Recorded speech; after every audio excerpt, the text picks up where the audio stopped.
might be hard for someone to understand how beautiful and majestic the alligator is as a creature, unless you have actually seen one. It's impressive. You feel awestruck that something so big and something so prehistoric still exists today. The alligator has a long history as a Florida icon. American alligators were once considered almost extinct. By the 1950s, endless hunting had almost wiped out the wild population.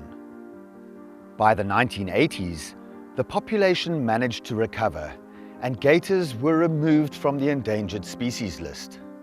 The American alligator is known as the largest reptile in North America and is the official state reptile of Florida.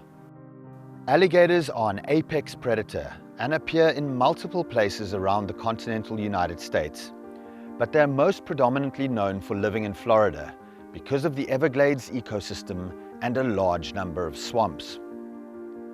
Let's get one thing straight. Alligators and crocodiles are not living fossils. However, that doesn't stop people from referring to them as such, and why wouldn't they? They look like something that crawled out of the prehistoric era. Here in the Palm Beaches, alligators rule the waterways.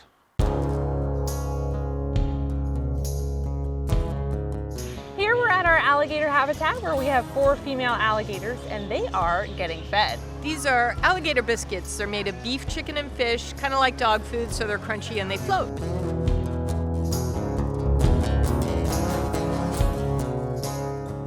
Now, as the food hits the water, you might notice they're able to pretty well pinpoint where that food is hitting.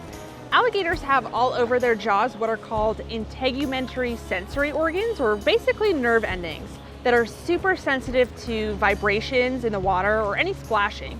So it's usually helpful to locate prey that's swimming or splashing around, and also really helpful to locate their food here as well. So they're able to get a really good idea of where that food is without really even seeing it.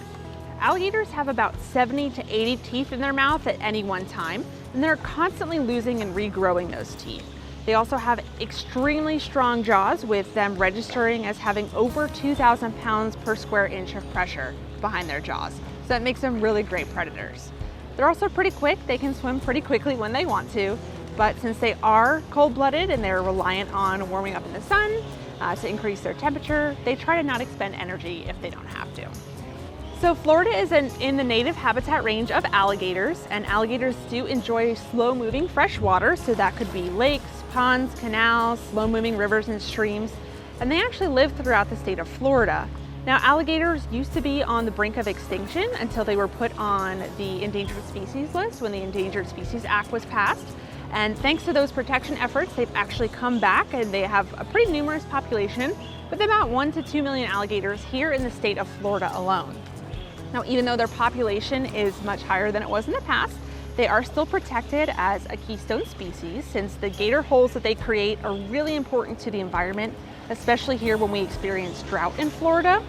And they are also very similar in appearance to the American crocodile, which is endangered. So by protecting both the alligator and the crocodile, we avoid any confusion.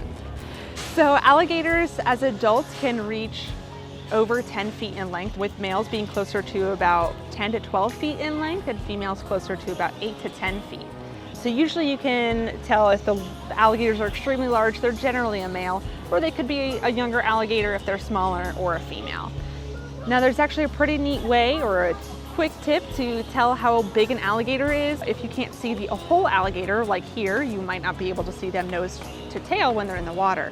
You can actually, from a distance, estimate about how many inches are between the alligator's eyes and their nose, and then convert that to feet. So if you see about 8 inches between an alligator's nose and eyes, you can guesstimate that the alligator is probably about 8 feet in length.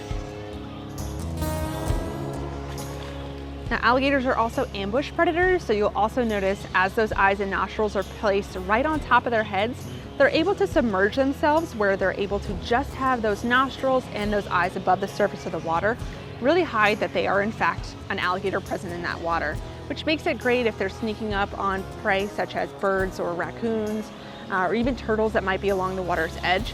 So they're actually referred to as an ambush predator. Now, there's a couple cool ways to tell an alligator apart from a crocodile, and some of the best ways are to look at their head, in particular their snout shape or their smile. Now, alligators tend to have a much more rounded snout here in the state of Florida with the American alligator, so it's kind of what we refer to as a U shape, whereas a crocodile will have a much more narrow snout, which is a little bit more like a V. Now, if you're also looking at the alligator from the side while their mouth is closed, you'll only see the top teeth on an alligator. On a crocodile, you'll actually see both top and bottom teeth interlocking, mouth closed or open. Alligators also have some pretty neat adaptations for swimming as well. Their tail is extremely long and powerful, filled with muscle to power them through the water at pretty high speeds. They also have the ability to close and pinch their nostrils closed, so if they submerge themselves underwater, they kind of use that to keep water from getting into their lungs. If they're eating underneath water, they actually have a part of their mouth that they can close off to prevent water from coming into their bodies while they're trying to catch prey. And then they also do have 3 eyelids. So they have a standard top and bottom eyelid, but they also do have a third clear eyelid that comes across from the side, and that is referred to as a nictitating membrane.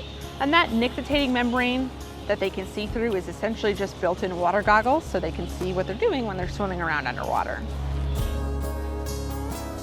Well, thank you so much, Haley. That was an absolute pleasure to go around Lion Country Safari with you. Your knowledge is amazing, so thanks for having us. Absolute pleasure. Happy to have you here.